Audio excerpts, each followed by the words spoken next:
Le royaume du divin fiat chez les créatures. Le livre du ciel. Tome 12. Je poursuivais dans mon état habituel. Mon aimable Jésus se montra soudainement. Comme j'étais en train de me plaindre, il me dit: ma fille, ma pauvre fille. Si tu savais tout ce qui doit t'arriver, tu souffrirais grandement. Aussi, pour t'épargner d'aussi grandes souffrances, j'essaie de t'éviter point. Quant à moi, j'ai poursuivi avec mes plaintes en disant: ma vie, je ne m'attendais pas à ça de toi. Toi qui sembles incapable d'être sans moi. Tu passes maintenant des heures et des heures loin de moi. Il semble parfois que tu veux laisser passer toute la journée ainsi. Jésus, ne me fais pas cela. Comme tu as changé. Il m'interrompit en disant: calme-toi, calme-toi. Je n'ai pas changé, je suis immuable. Quand je me suis communiqué à une âme, que je l'ai tenue contre moi, lui ai parlé et l'ai comblée de mon amour. Cette communion entre elle et moi n'est jamais rompue. Au plus, les manières changent. À un moment, je me manifeste d'une manière, à un autre, d'une autre manière. Je sais toujours inventer de nouvelles manières pour épancher mon amour. Ne vois-tu pas que si je ne t'ai rien dit le matin, je te parle le soir? Quand les gens lisent les applications des heures de ma passion, je remplis ton âme jusqu'à déborder et je te parle de choses intimes dont je ne t'ai jamais parlé auparavant, de la manière de me suivre dans mes voies. Ces applications sont le miroir de ma vie intérieure. Celui qui se modèle sur elle reproduit ma vie en lui. Oh! Comme elle révèle mon amour et ma soif pour les âmes ressenties. Dans toutes les fibres de mon cœur. Dans chacune de mes respirations. Dans chacune de mes pensées, etc. En fait, je te parle plus que jamais. Mais, dès que j'ai fini, je me cache. Ne me voyant pas, tu dis que j'ai changé. J'ajouterai que, lorsque tu ne répètes pas avec ta voix ce que je t'ai dit intérieurement, tu empêches l'épanchement de mon amour. Je priais en me fondant complètement en Jésus.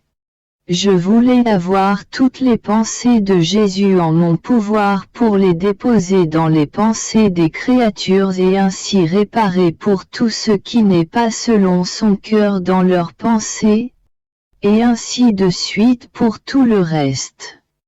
Monde où Jésus me dit: ma fille, pendant que j'étais sur la terre, mon humanité unissait toutes les pensées des créatures aux miennes. Ainsi, chacune de leurs pensées se reflétait dans mon esprit, chacun de leurs mots dans ma voix, chacun de leurs battements de cœur dans mon cœur, chacune de leurs actions dans mes mains, chacun de leurs pas dans mes pieds, et ainsi de suite. Ce faisant, je présentais des réparations divines au Père. De plus, tout ce que j'ai fait sur la terre, je le continue dans le ciel. Pendant que les créatures pensent, leurs pensées se versent dans mon esprit. Quand elles voient, je sens leur regard dans le mien, etc. Ainsi, entre elles et moi, un courant passe continuellement, de la même manière que la tête est en continuelle communication avec les membres du corps. Je dis au Père: mon Père, ce n'est pas seulement moi qui te prie, fais réparation et t'apaise. mais il y a des créatures qui font avec moi ce que je fais. Par leur souffrance, elles remplacent mon humanité maintenant glorieuse et incapable de souffrir. Les âmes qui se fondent en moi répètent ce que j'ai fait. Quand elles seront avec moi au ciel, quel sera leur contentement? Elles qui ont vécu en moi et qui, avec moi, ont embrassé toutes les créatures et réparé pour chacune. Elles continueront leur vie en moi. Et quand les créatures encore sur la terre m'offenseront dans leurs pensées, les pensées de ces âmes se répercuteront dans l'esprit de ces âmes blessées et continueront les réparations qu'elles faisaient pendant qu'elles étaient sur la terre. Avec moi, elles seront des sentinelles d'honneur devant le trône divin. Quand les créatures sur la terre m'offenseront, elles feront les actes opposés dans le ciel. Elles seront les gardiennes de mon trône et auront les places d'honneur. Elles seront celles qui me comprendront le mieux. Elles seront les plus glorieuses. Leur gloire sera fondue dans la mienne et la mienne dans la leur. Par conséquent, que ta vie sur la terre soit complètement fondue dans la mienne. Ne fais aucune action sans passer par moi. Chaque fois que tu te fonds en moi, je verse en toi des grâces nouvelles et une lumière nouvelle. Je serai une sentinelle vigilante de ton cœur pour te préserver de l'ombre même du péché. Je te garderai comme ma propre humanité. Et je commanderai aux anges de former une couronne autour toi, de sorte que tu sois défendu contre tous et tout point. J'étais dans mon état habituel et mon toujours aimable Jésus se montra brièvement. Il était si affligé qu'il faisait pitié. Je lui ai dit, « Qu'est-ce qui ne va pas, Jésus ?» Il me répondit, « Ma fille, il surviendra des choses soudaines et inattendues, des révolutions éclateront un peu partout. Oh, comme les choses vont empirer. » Puis, tout accablé, il resta silencieux. Je lui dis, « Vie de ma vie, dis-moi une autre parole. » En faisant comme s'il voulait souffler en moi, il me dit, « Je t'aime. » Parce je t'aime. Il me sembla que chaque être humain et chaque chose recevait une vie nouvelle. Je continuai, « Jésus, dis encore une autre parole. » Il reprit, « Je ne peux pas te dire une plus belle parole que je t'aime. Venant de moi, ce je t'aime remplit le ciel et la terre. Il circule chez les saints qui en reçoivent une gloire nouvelle. Il descend dans le cœur des pèlerins terrestres dont quelques-uns reçoivent la grâce de la conversion et d'autres celle de la sanctification. Il pénètre dans le purgatoire et répand sur les âmes qui s'y trouvent une rosée bénéfique et rafraîchissante.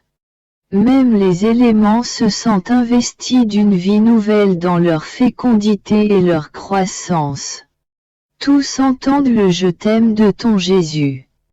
Sais-tu quand l'âme attire vers elle un « Je t'aime » de ma part? Quand, se fondant en moi, elle prend l'attitude divine et fait tout ce que je fais. Sur ce, je dis à Jésus, « Mon amour, il est difficile de toujours avoir cette attitude divine. » Il poursuivit, « Ma fille, si l'âme ne peut pas toujours faire ainsi dans ses actions courantes, elle peut le faire par sa bonne volonté. Alors, je suis tellement content d'elle que je me fais la sentinelle vigilante de toutes ses pensées, de tous ses mots, de tous ses battements de cœur, etc. les plaçant à l'intérieur et à l'extérieur de moi comme escorte, les regardant avec amour comme des fruits de sa bonne volonté. Quand, se fondant en moi, l'âme fait ses actions courantes en union avec moi, je me sens si attiré vers elle que je fais avec elle tout ce qu'elle fait, changeant ses actions en actions divines. Je tiens compte de tout et récompense tout, même les plus petites choses. Aucun de ces actes de bonne volonté ne reste sans récompense. Point. Je me plaignais à mon toujours aimable Jésus à propos de mon habituelle privation de lui en lui disant: Mon amour, quelle mort continuelle! La privation de toi est une mort. Cette mort est d'autant plus cruelle qu'elle ne conduit pas effectivement à la mort. Je ne comprends pas comment la bonté de ton cœur puisse tolérer de me regarder souffrir ces morts continuelles et de me laisser encore vivante. Point. Pendant que j'entretenais ces pensées, Jésus béni vint, me pressant fermement sur son cœur, me dit: Ma fille, presse-toi bien fort contre mon cœur et reprends vie. Sache que la souffrance qui me satisfait et me plaît le plus, qui est la plus puissante et ressemble le plus à la mienne, est celle de la privation de moi, car c'est une souffrance divine. Les âmes me tiennent tellement à cœur qu'elles sont comme enchaînées à mon humanité. Et quand l'une d'elles se perd, la chaîne qui la retient à moi est rompue et j'en ressens une douleur comme si un membre m'était arraché. Et qui peut réparer cette chaîne rompue? Réparer la déchirure. Qui peut me ramener cette âme? Lui redonner vie. Les souffrances de la privation de moi. Car ce sont des souffrances divines. Mes souffrances causées par la perte des âmes sont divines. Les souffrances des âmes qui ne me voient pas et ne me ressentent pas sont divines.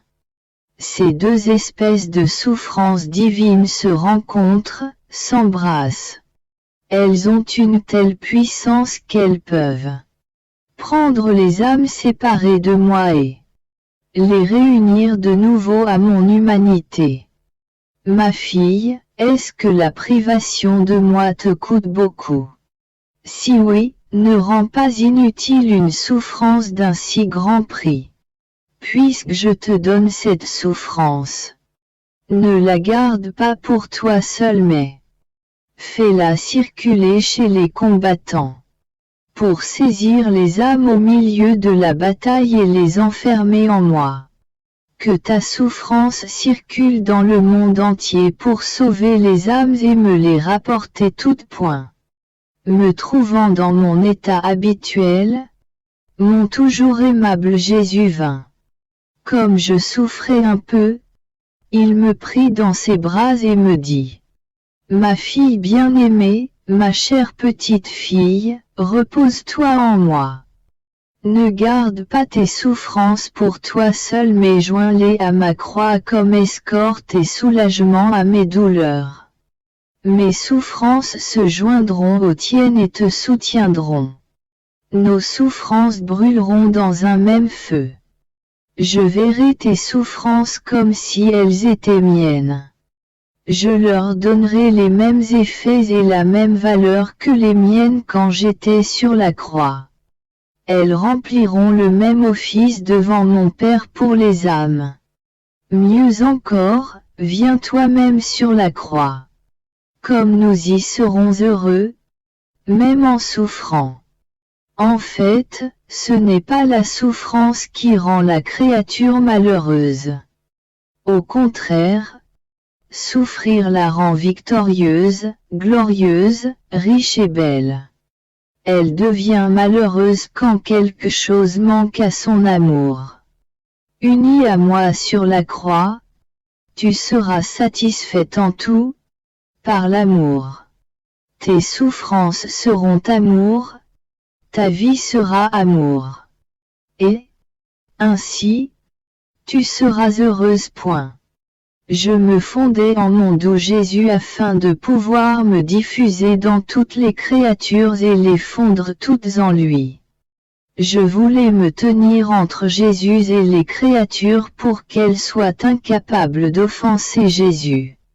Pendant que je faisais ainsi, Jésus me dit: Ma fille, quand tu te fonds avec moi dans ma volonté, un soleil est formé en toi. Pendant que tu penses, que tu aimes, que tu répares, etc., les rayons de ce soleil se forment en arrière-plan. Ma volonté couronne ces rayons. Ce soleil s'élève dans le ciel et rayonne comme une rosée bénéfique sur toutes les créatures. Plus tu te fonds en moi, plus tu formes de tels soleils. Oh! Comme il est beau de voir ces soleils qui, s'élevant, se fondent dans mon propre soleil et font descendre une rosée bienfaisante sur tout. Combien de grâces les créatures ne reçoivent-elles pas ainsi? J'en suis si saisi que, dès qu'une âme se fond en moi, je fais pleuvoir sur elle des grâces en abondance, de manière à ce qu'elle forme un soleil encore plus grand, pour pouvoir ensuite verser une rosée plus abondante sur tout point. Par la suite, pendant que je me fondais en lui, j'ai ressenti la lumière, l'amour et les grâces pleuvoir sur ma tête. Me trouvant dans mon état habituel, je me plaignais à mon doux Jésus d'être privé de sa présence en disant: Mon amour, qui pourrait savoir à quel point la privation de toi m'est pénible. Je me sens mourir petit à petit. Chaque acte que je fais est une mort que je ressens parce que je ne trouve pas celui qui est ma vie.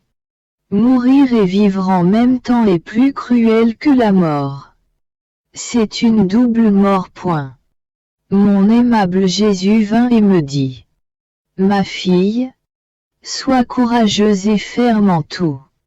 Et puis, ne veux-tu pas m'imiter? Je suis également mort petit à petit. Pendant que les créatures me heurtaient dans mes pas, je sentais mes pieds se déchirer avec des spasmes capables de me donner la mort. Cependant, même si je me sentais mourir, je ne suis pas mort. Quand les créatures m'offensaient par leurs actes, je sentais la mort dans mes mains. Je me sentais mourir, mais la volonté de mon Père m'empêchait de mourir. Les mauvaises conversations et les horribles blasphèmes des créatures retentissaient dans ma voix. Alors je me sentais suffoqué. Je sentais la mort dans ma voix, mais je ne suis pas mort. Et mon cœur torturé. Pendant qu'il palpitait, je sentais les mauvaises vies des créatures et les âmes qui se détachaient de moi. Mon cœur était sans cesse déchiré et lacéré. Je mourais continuellement pour chaque créature, pour chaque offense. Là encore, l'amour et la divine volonté me contraignaient à vivre. C'est la raison pour laquelle toi aussi tu meurs petit à petit. Je te veux à mes côtés. Je veux t'accompagner dans mes morts. N'es-tu pas heureuse? Poursuivant dans mon état misérable, j'essayais de me fondre en mon doux Jésus, selon mon habitude. Cependant, tous mes efforts étaient inutiles. Jésus lui-même me distrayait. En respirant bruyamment, il me dit: Ma fille, la créature n'est rien d'autre que mon souffle. Quand je respire, je donne vie à tout.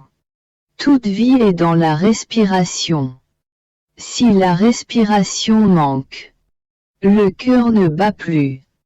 Le sang ne circule plus. Les mains deviennent inertes. L'intelligence se meurt, et ainsi de suite. La vie humaine réside dans le dos de mon souffle et dans son acceptation.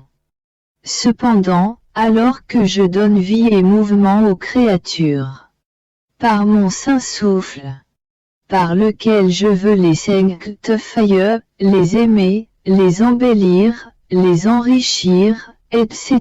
Celles-ci me répondent par leur souffle chargé d'offense, de rébellion, d'ingratitude, de blasphème, etc. En somme, j'envoie un souffle pur et il me revient un souffle impur.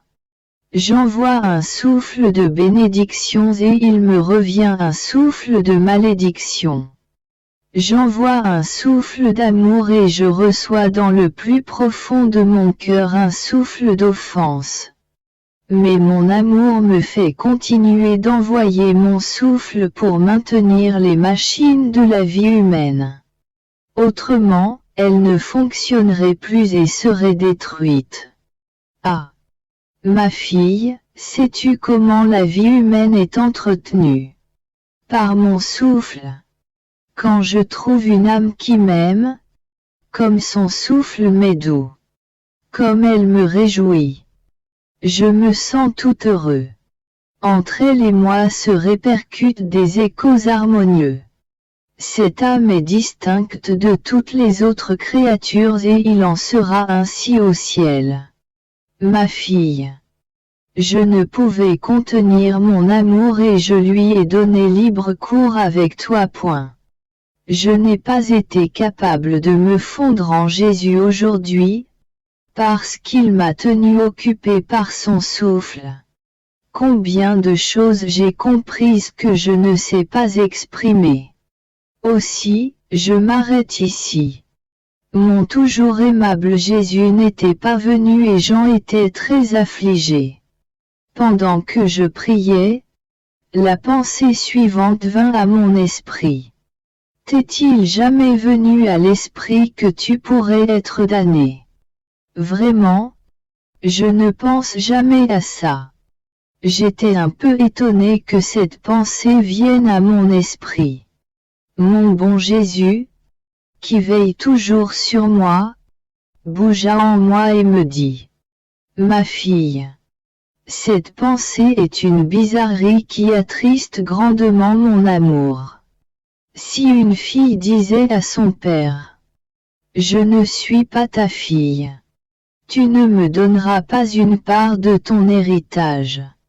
Tu ne veux pas me donner de nourriture. Tu ne me veux pas dans ta maison. Et qu'elle s'en affligeait, que dirait le pauvre père? Il dirait: Absurde, cette fille est folle. Puis, avec amour, il ajouterait: Si tu n'es pas ma fille, la fille de qui es-tu donc? Tu vis sous mon toit, tu manges à ma table, je t'habille avec l'argent gagné par mon labeur. Si tu es malade, je t'assiste et je te procure tous les soins pour que tu guérisses. Pourquoi donc doutes-tu que tu es ma fille? Avec beaucoup plus de raison encore, je dirais à celui qui douterait de mon amour et craindrait d'être damné: Qu'est-ce à dire? Je te donne ma chair à manger, tu vis de tout ce qui m'appartient, si tu es malade, je te guéris avec les sacraments. Si tu es sale, je te lave avec mon sang. Je suis toujours à ta disposition et tu doutes. Veux-tu m'attrister? Et puis, dis-moi, aimerais-tu quelqu'un d'autre? En reconnais-tu un autre comme père? Et tu dis n'être pas ma fille. Et s'il n'en est pas ainsi pour toi, pourquoi t'affliges-tu et m'attristes-tu? L'amertume que les autres me donnent n'est-elle pas suffisante? Veux-tu, toi aussi, mettre le chagrin dans mon cœur? me trouvant dans mon état habituel. Je me fondais totalement en mon doux Jésus. Et je me déversais dans toutes les créatures dans le but de les remplir de lui. Mon aimable Jésus me dit: Ma fille, chaque fois que la créature se fond en moi, elle communique les influences divines à toutes les créatures qui, selon leurs besoins, sont ainsi visitées. Ceux qui sont faibles ressentent la force. Ceux qui sont obstinés dans le péché reçoivent la lumière. Ceux qui souffrent reçoivent le réconfort, et ainsi de suite. Après cela, je me suis retrouvé hors de mon corps au milieu de beaucoup d'âmes. Il me semblait que c'étaient des âmes du purgatoire et des saints. Ces âmes me parlaient d'une personne morte récemment que je connaissais. Elle me disait: comme elle est contente que les âmes qui portent l'empreinte des heures de la passion ne passent pas par le purgatoire. Escortées par ces heures, elles prennent position dans un endroit sécuritaire. De plus, il n'est pas une âme qui vole au paradis, qui ne soit accompagnée des heures de la passion.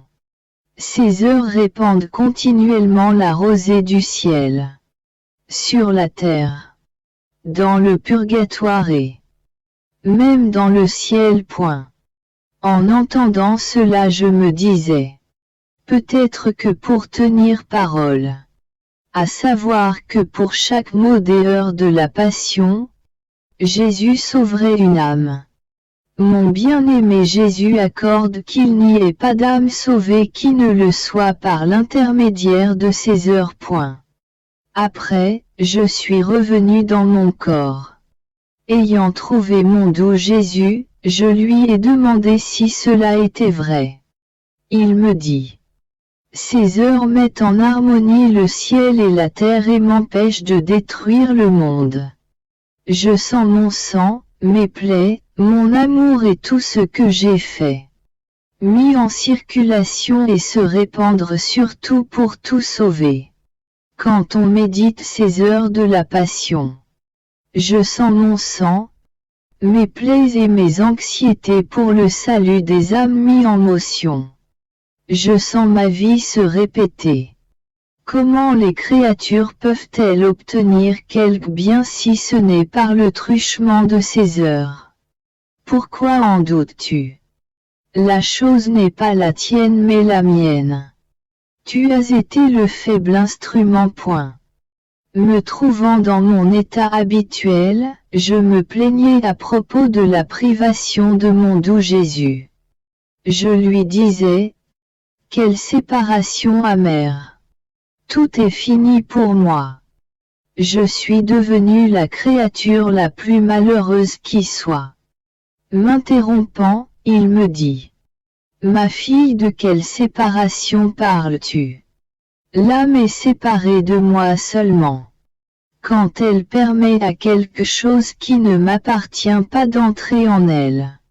Quand j'entre dans une âme et que je trouve sa volonté, ses désirs, ses affections, ses pensées, son cœur, etc. entièrement à moi, je l'absorbe en moi par le feu de mon amour.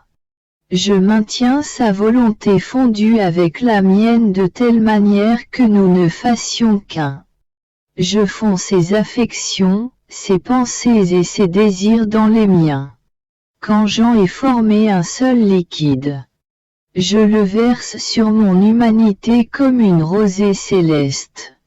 Elle se transforme en autant de gouttelettes de rosée que je reçois d'offense. Ces gouttelettes me baisent, m'aiment, me font réparation et parfument mes plaies rouvertes. Et comme je suis toujours à faire du bien à toutes les créatures, cette rosée descend pour le bien de tous.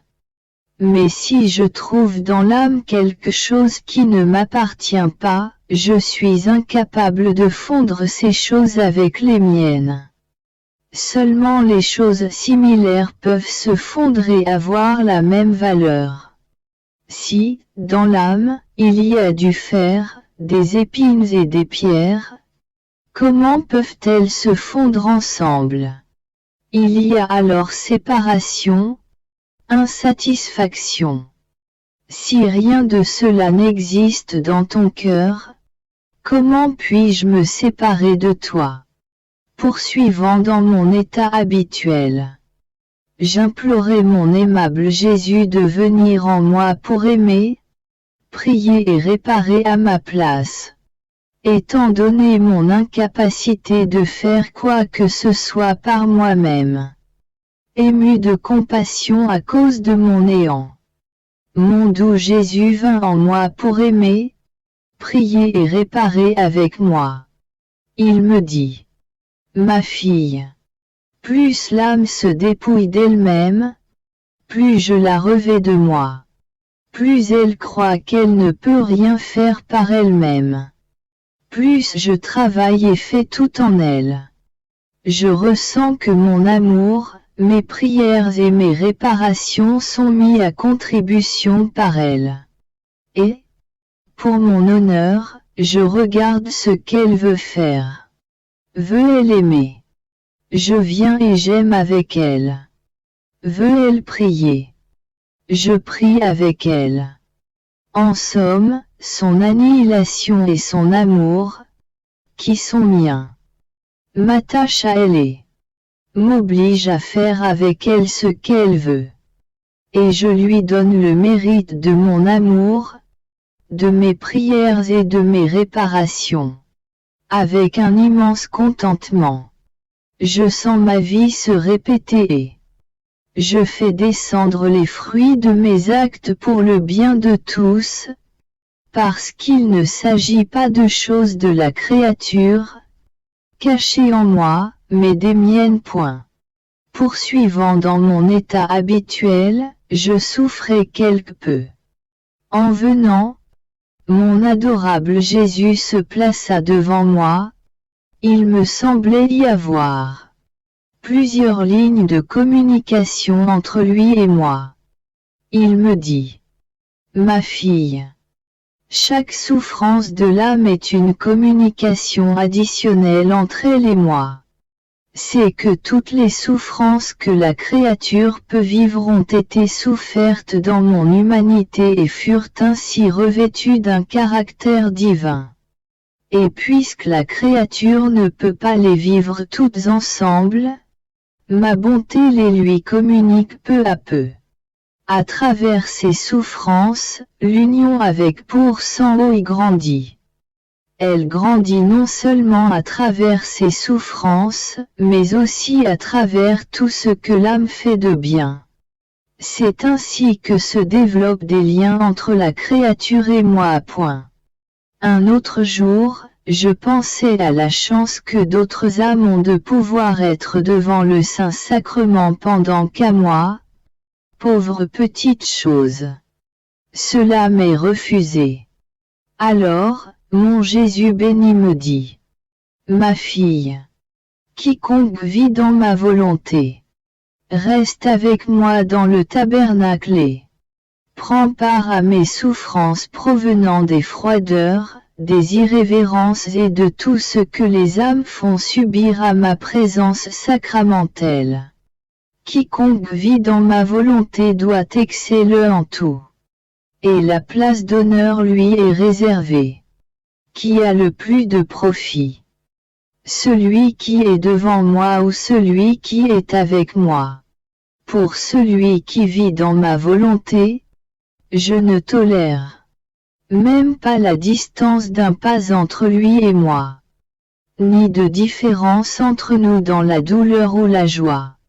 Peut-être que je le placerai sur la croix, mais je l'aurai toujours avec moi. Voilà pourquoi je te veux toujours dans ma volonté. Je veux te donner la première place dans mon cœur sacramentel. Je veux sentir ton cœur battre dans le mien avec le même amour et les mêmes peines que moi. Je veux sentir ta volonté dans la mienne de manière à ce qu'en se multipliant en chacun, elle me donne, d'un simple acte, les réparations et l'amour de tous. Je veux sentir ma volonté dans la tienne qui, rendant mienne ta pauvre humanité, la présente devant la majesté du Père comme une victime perpétuelle. Je me fondais dans mon doux Jésus. Mais je me voyais si misérable que je ne savais pas quoi lui dire. Pour me consoler, mon toujours aimable Jésus me dit: Ma fille, pour quiconque vit dans ma volonté, il n'existe ni passé ni futur, mais tout est présent. Tout ce que j'ai fait ou souffert est actuel. Ainsi, si je veux donner satisfaction au Père ou faire du bien aux créatures, je peux le faire comme si j'étais en train d'agir ou de souffrir. Les choses que les créatures peuvent souffrir ou faire dans ma volonté sont jointes à mes souffrances et à mes actes, avec lesquels elles ne font qu'un. Quand une âme veut me dire son amour à l'aide de ses souffrances, elle peut faire appel à ses souffrances passées, qui sont toujours actuelles, pour renouveler l'amour et les satisfactions qu'elle m'offre. Pour ma part, quand je vois l'ingénuité de cette créature qui, pour me donner amour et satisfaction, met ses actions et ses souffrances passées comme dans une banque pour les multiplier et gagner des intérêts, alors, pour l'enrichir plus encore et pour ne pas me laisser vaincre en amour, j'adjoins mes propres souffrances et mes propres actes aux siens. Poursuivant dans mon état habituel, j'essayais de me jeter entièrement dans la sainte volonté de mon Jésus. Je l'implorais de se fondre entièrement en moi de manière à ce que je ne me ressente plus moi-même, mais que je ne ressente que lui. Jésus béni vint et me dit: Ma fille, quand une âme vit et agit dans ma volonté, je la ressens partout en moi. Je la ressens dans mon esprit. Et ses pensées se joignent aux miennes. Comme c'est moi qui diffuse la vie dans l'intelligence des créatures. Cette âme se diffuse avec moi dans l'esprit des créatures.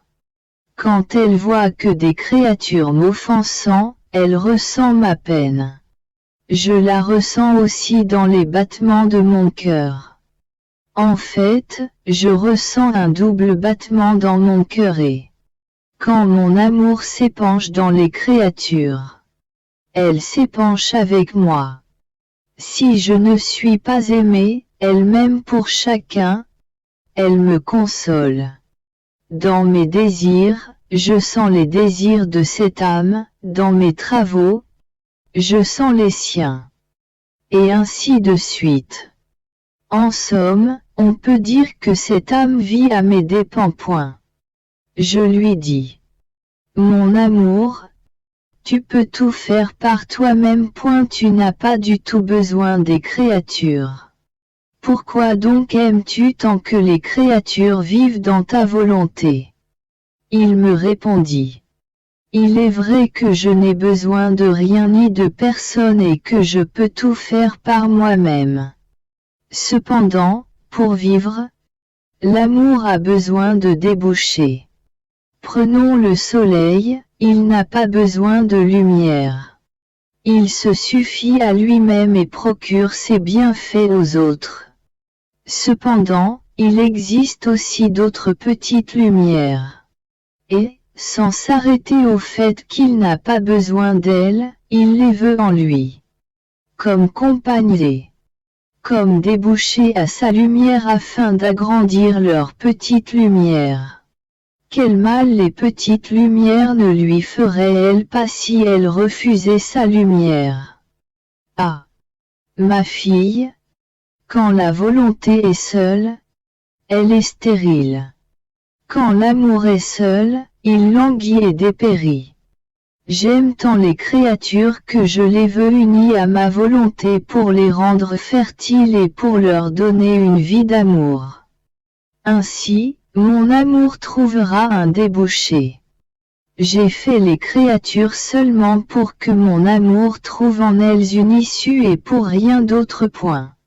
Poursuivant dans mon état habituel, je me plaignais à Jésus, je le priais de mettre un terme à ces châtiments. Il me dit: Ma fille, tu te plains. Pourtant, tu n'as encore rien vu. De grands châtiments viennent. Les créatures sont devenues insupportables. Sous les châtiments, elles se rebellent davantage plutôt que de reconnaître que c'est ma main qui frappe. Il ne me reste pas d'autre recours que de les exterminer. Ainsi, je pourrai enlever toutes ces vies qui infestent la terre et tuent les générations montantes. N'attends donc pas la fin des maux, mais plutôt d'autres encore pires. Il n'y aura aucune partie de la terre qui ne sera inondée de sang. À ces mots, j'ai senti mon cœur se briser. Pour me consoler, Jésus me dit: Ma fille, viens dans ma volonté pour faire ce que je fais. Tu pourras y agir pour le bien de toutes les créatures. Par la puissance de ma volonté, tu pourras les secourir à partir du sang dans lequel elles nageaient. Me les ramener, laver dans leur propre sang. Je lui répliquai: Ma vie, je suis si mauvaise, comment puis-je faire cela? Il poursuivit: Tu dois savoir que l'acte le plus sublime et le plus héroïque qu'une âme puisse accomplir est de vivre et d'agir dans ma volonté. Quand une âme décide de vivre dans ma volonté, nos deux volontés se fondent en une seule. Si l'âme est tachée, je la purifie. Si les épines de la nature humaine l'entourent, je les détruis. Si les clous du péché la transpercent, je les pulvérise. Rien de mauvais ne peut entrer dans ma volonté. Tous mes attributs investissent l'âme et changent sa faiblesse en force, son ignorance en sagesse, sa misère en richesse, etc. Chez les autres âmes, il y a toujours quelque chose qui reste de soi. Mais cette âme toute dépouillée d'elle-même je remplis entièrement de moi à point. Pendant que j'étais dans mon état habituel, mon toujours aimable Jésus vint. Comme j'étais très affligé, à cause de la menace continuelle de grands châtiments et aussi à cause de la privation de sa présence, il me dit: Ma fille, courage, ne perds pas cœur. Ma volonté rend l'âme heureuse même au milieu des plus grandes tempêtes. L'âme atteint de telle hauteur que les tempêtes ne peuvent la toucher, même si elle les voit et les entend. L'endroit où elle vit n'est pas sujet aux tempêtes, mais il est toujours serein. Le soleil sourit à cette âme car son origine est dans le ciel. Sa noblesse divine et sa sainteté en Dieu. Elle est gardée par Dieu lui-même. Jaloux de la sainteté de cette âme, Dieu la garde dans les profondeurs de son cœur. Il lui dit: Personne ne te touchera, excepté moi. Parce que ma volonté est intangible et sacrée. Tous doivent honorer ma volonté. Alors que j'étais dans mon état habituel, mon doux Jésus vint et me dit: Ma fille, sur la terre, je n'ai fait que me livrer à la volonté du Père. Ainsi, si je pensais avec l'Esprit du Père. Si je parlais avec la bouche du Père. Si je travaillais Je travaillais avec les mains du Père. Même ma respiration se faisait en lui. Tout ce que je faisais était selon qu'il le voulait. De telle sorte que je peux dire que toute ma vie se déroulait en lui. Complètement immergé dans sa volonté, je ne faisais rien par moi-même. Ma seule pensée était sa volonté. Je ne faisais pas attention à moi-même. Les offenses qu'on me faisait n'interrompaient pas ma course. Mais je volais toujours vers mon centre. Ma vie terrestre prit fin quand j'eus accompli la volonté du Père en toutes choses. Ainsi, ma fille, si tu t'abandonnes à ma volonté, tu n'auras plus aucune autre pensée que les miennes. Même la privation de moi, qui te tourmente tant, trouvera le soutien et les baisers cachés de ma vie en toi. Dans tes battements de cœur, tu ressentiras les miens, enflammés et affligés. Si tu ne me vois pas, tu me sentiras. Mes bras t'embrasseront. Combien de fois ne ressens-tu pas mon mouvement et mon souffle rafraîchir ton cœur? Et quand, alors que tu ne me vois pas, tu veux savoir qui te tient de si près et souffle sur toi. Je te souris, je te donne le baiser de ma volonté. Je me cache en toi pour te surprendre de nouveau et te faire avancer d'un autre pas dans ma volonté.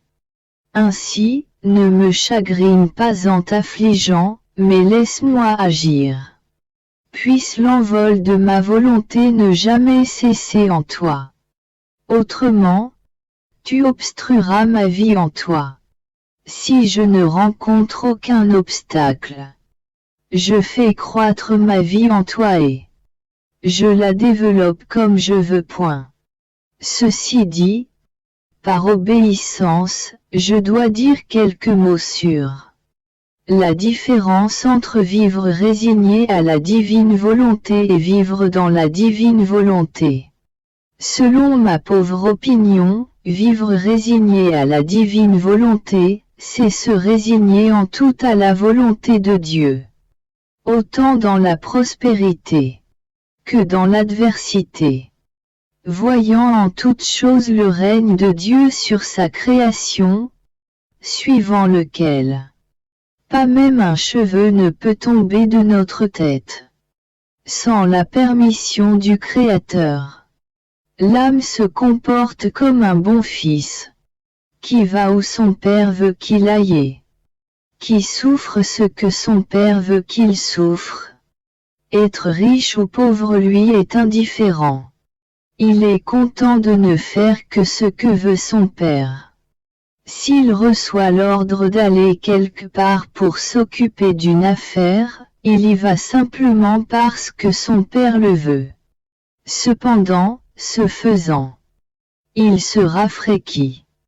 Il s'arrête pour se reposer, manger, échanger avec d'autres personnes, etc. Ainsi, il se sert beaucoup de sa propre volonté. Sans oublier cependant qu'il va là parce que c'est ainsi que son père le veut. En beaucoup de choses, il trouve l'occasion de faire sa propre volonté. Ainsi, il peut être des jours et des mois loin de son père, sans que la volonté de son père lui soit spécifiée en toutes choses. Ainsi, pour celui qui ne vit que résigné à la divine volonté, il est presque impossible qu'il ne fasse pas intervenir sa propre volonté. Il est un bon fils, mais il ne partage pas en tous les pensées, les paroles et la vie de son Père céleste. Pendant qu'il va, revient et parle à d'autres personnes, son amour est intermittent. Sa volonté n'est pas en communication continuelle avec celle du Père. Ainsi, il entretient l'habitude de faire sa propre volonté. Néanmoins, Je crois que c'est là le premier pas vers la sainteté. Pour parler maintenant de ce qu'est vivre dans la divine volonté, je voudrais que la main de mon Jésus guide la mienne. Seulement lui peut dire toute la beauté et la sainteté de la vie dans la divine volonté. Pour ma part, je me sens incapable de le faire et je n'ai pas beaucoup de concepts à l'esprit. Il me manque les mots. Mon Jésus, verse-toi dans mes paroles et je dirai ce que je pourrai. Vivre dans la divine volonté signifie ne rien faire par soi-même. Parce que, dans la divine volonté, l'âme se sent incapable de quoi que ce soit par elle-même. Elle ne demande aucun ordre et n'en reçoit pas. Parce qu'elle se sent incapable d'aller seule. Elle dit: si tu veux que je fasse quelque chose, faisons-le ensemble comme une seule personne. Si tu veux que j'aille quelque part, allons-y ensemble comme une seule personne. Point. Ainsi, l'âme fait tout ce que le Père fait. Si le Père pense, elle fait siennes ses pensées. Elle n'a aucune autre pensée que les siennes. Si le Père regarde, parle, travaille, marche, souffre ou aime, elle regarde ce que le Père regarde. Répète les paroles du Père. Travaille avec les mains du Père. Marche avec les pieds du Père. Souffre les mêmes souffrances que le Père et aime ce qu'aime le Père. Elle ne vit pas à l'extérieur mais à l'intérieur du Père. Ainsi, elle est une parfaite réplique de lui. Ce qui n'est pas le cas pour celui qui vit seulement résigné. Il est impossible de trouver cette âme sans le Père ou le Père sans cette âme. Et cela n'est pas qu'extérieur. Tout son intérieur est entrelacé avec l'intérieur du Père, transformé en lui. Oh! Le vol rapide de cette âme. La divine volonté est immense. Elle circule partout, ordonne tout et donne vie à tout.